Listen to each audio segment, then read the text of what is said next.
As you know, we've come to the end of our Australia Big Lap. It took us 4 months, about 20,000 kilometres, and now today we will tell you exactly how much it cost us to do these 4 months around Australia. If you haven't watched this before, we travelled around in a 2004 Hyundai Getz, which, as you can imagine, is a very small car but is very economical.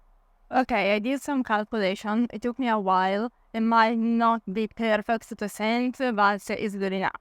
So in fuel, to do all the big lap of Australia, in a Hyundai Getz, we spent $4,022. Which, if you calculate 20,000 kilometres, is not too bad. I'm happy with that. We calculated that with the car, it would have taken us $1,500 in fuel, and we spent more than double that. And we calculated that if we were going to do the trip with the bus, we would have spent $12,000. So that would have been a much, much higher number. So I'm glad we did it with the car and the swag. Next expense was food. This doesn't include the food we ate when we ate out, or if we went on a day trip somewhere and had to get something to eat. This is just food that we bought from the grocers, took home to camp and cooked up ourselves. And in 4 months, we spent a total of $3,515 on food. And these are money that we would have spent anyway because we would have eaten at home as well.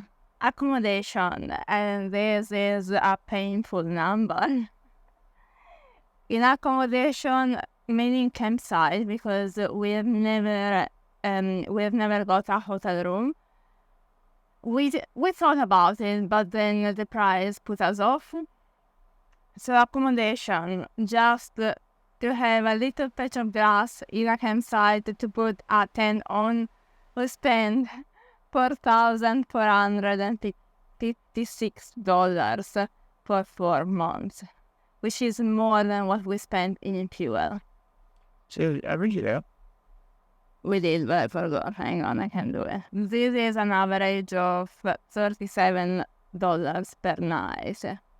Roughly, give or take. Roughly. Sometimes, I think the maximum we spent was 50 or 55. 5. And usually we were averaging between $20 and $25. Did we free camp? I think we free camp only once or twice. Yeah. Back on food. This is the time we spent eating out. This is when we went out for a dinner or when we were away for the day and we had to get something to eat. Comes to about $1,000. We don't eat out a lot, but sometimes we got fish and chips or breakfast at the bakeries. We never went for big dinners out. We spent some money doing activities as well. So when we went over to Rottnest Island, when we went on Australia's oldest train down in Melbourne, Crocodile tour in Darwin. Activities include also parking. So in Melbourne, in Sydney, Adelaide, we spend a lot of money in parking, especially in Sydney. And it also includes public transport, which the only public transport we took, I think, was the ferry between Sydney and Manly. And Rottnest. Yes, That's not public transport, it's private transport. Yeah, but it includes also the ferry to Rottnest. It also includes a bike that we rent in Rottnest, the Puffin Billy tickets, which is the oldest train in Australia. I think we didn't do much else. No. But the activities around Australia are very, very expensive. So if you want to do more activities than what we did, you're definitely going to spend much more money. We try to keep this trip very budget friendly. So in total, we spent $762 in activities. Now, for the fixed expenses, we can't avoid, unfortunately. So for the carriage, we spend $400 per every 6 months, which actually went up this year, which is not good. So we average $66 per month. Fortunately, it's a little car, so it's not too expensive. Still quite painful every time we need to pay. Next fixed expense is the car insurance, which is a necessity just in case something would happen to Betty, or if we do something we shouldn't, like drive off the side of a cliff. $47 a month. If we drive on the side down a cliff, the investing insurance would be the last of our problem. Very true. Anyway, another expense is gas for our little camping stove. It costs between $4 and $10 for 3 or 4 or 5 gas bottles. So they last quite long. We spend about $32 per month. Depends how much we cook. The last expense was a lot more expensive for us than it would be for most people because we work online. And as such, we need to travel around and have stable, good, fast internet connection wherever we go. That means we've had to buy Starlink. Starlink's quite expensive at $174 per month. It's worth it. It's absolutely worth it. We travel all around Australia. We have been in the middle of the desert and we never had no connection. We always had connection and it was always very good.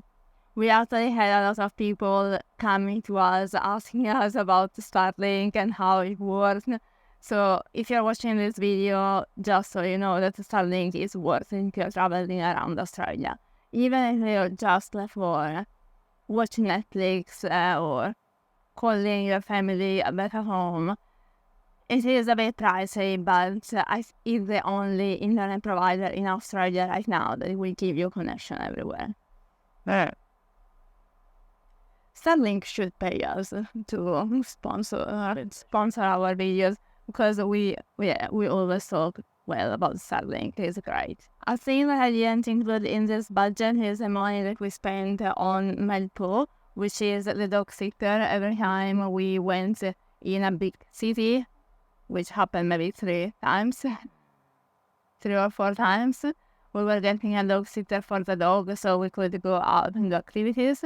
And we spent about maybe $300 or $400 in total. Usually we were trying to spend $35 per night. And how much did we spend maximum? It wasn't that much. It was, I think 32 was the most. 32? Yeah. 32, 35. But definitely worth it. Puppy dog had fun and she spent time with awesome people. All our dog sitters were amazing.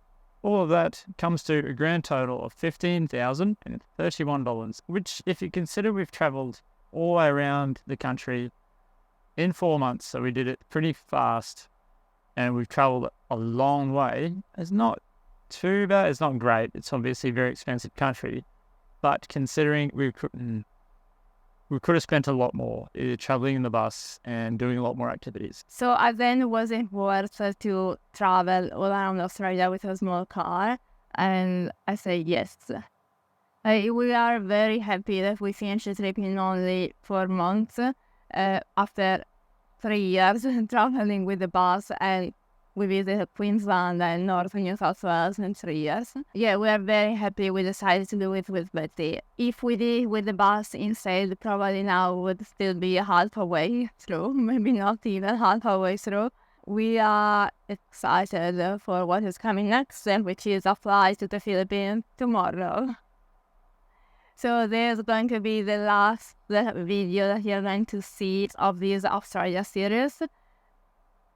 I hope that you guys will want to join us on our overseas adventure as well, as we really want to show you the world and not just Australia. We want to see you what's out there as well.